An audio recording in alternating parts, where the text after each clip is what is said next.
देखिए डिम्पल जी से एगो दिल के बात हम कहल चाहता नहीं। कह दिल के बात कहला एक बार कि नान्हे के प्यार हो नान चिरई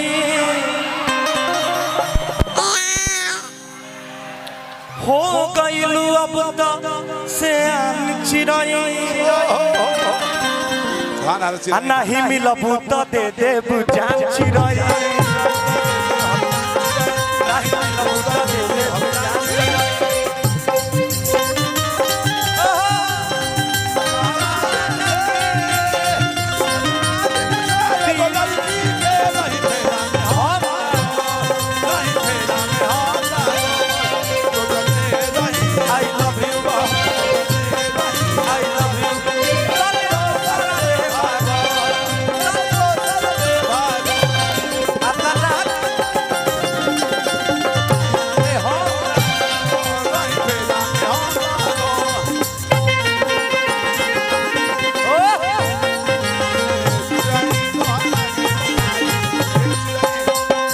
तो हमको कहना है अंजना जी से अंजना जी को हाँ लाइक बारी और पाखी जी से भाई हम कह कि सुंदर रतन बाड़ू तोहर न जोड़बा सुंदर रतन बाड़ू तोहर न जोड़बा कहले लइका समान में जोड़ सुंदर रतन बाड़ू जो आपका सावली सलोनी तेरी झील सी आंखें तो घर न जोड़बा कहले लइका समान में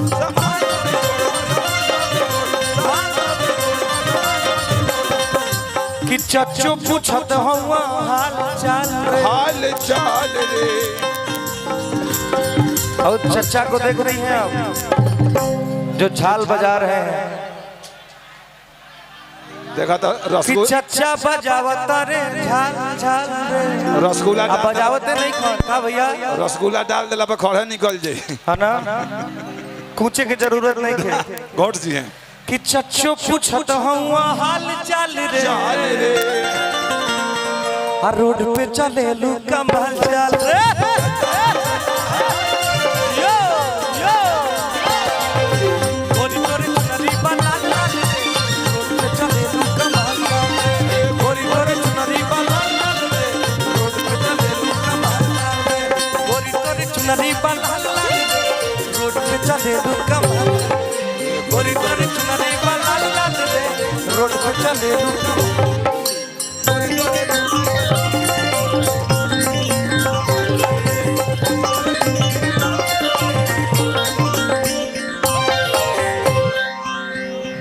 डिम्पल जी से एगो बात कहे के बा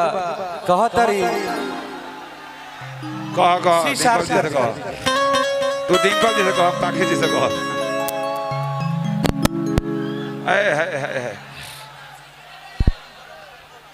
कहतरी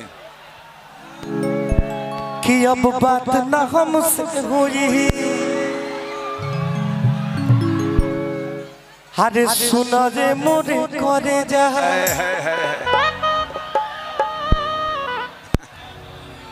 अरे दिले बड़ा तू जवा मोबाइल का ले जा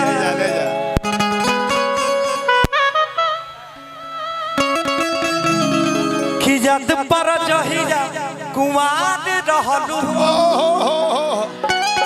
डिम्पल जी के फरमाइश है लव है सीरियस याद पर जहिया कुआर रहलू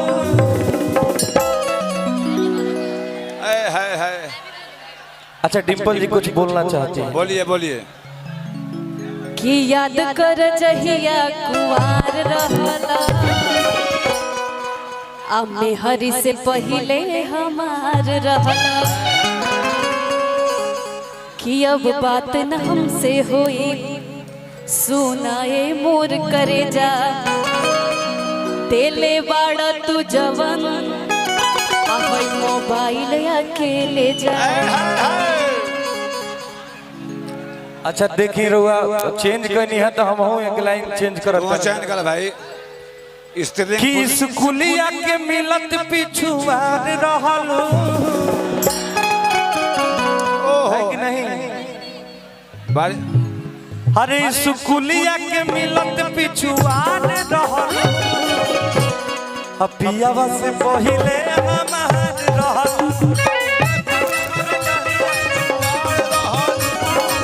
पियावा से पहिले हमार रहल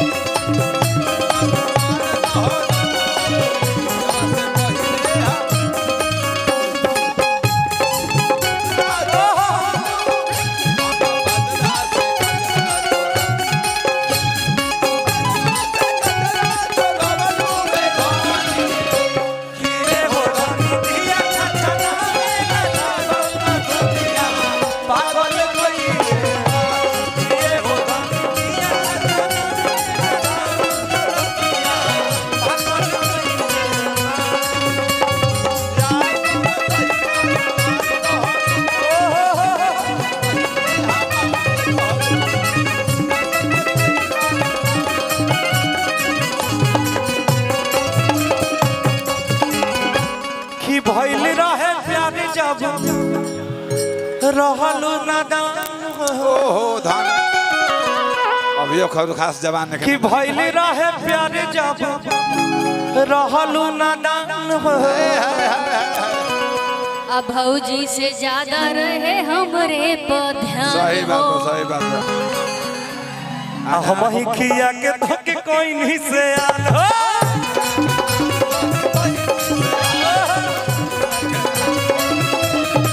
भइल रहे प्यार जब रहलू नादान हम ही खिया के धके कोई नहीं से आन हो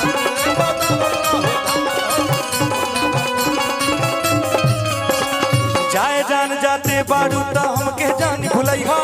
पापा जी से दिन धरा के जल्दी तुझे ए भैया कि जाए जान जाते बारू धाना पाखे जी धाना हमके जान भुलई हो पापा जी से दिन धरा के जल्दी तू चली आई हो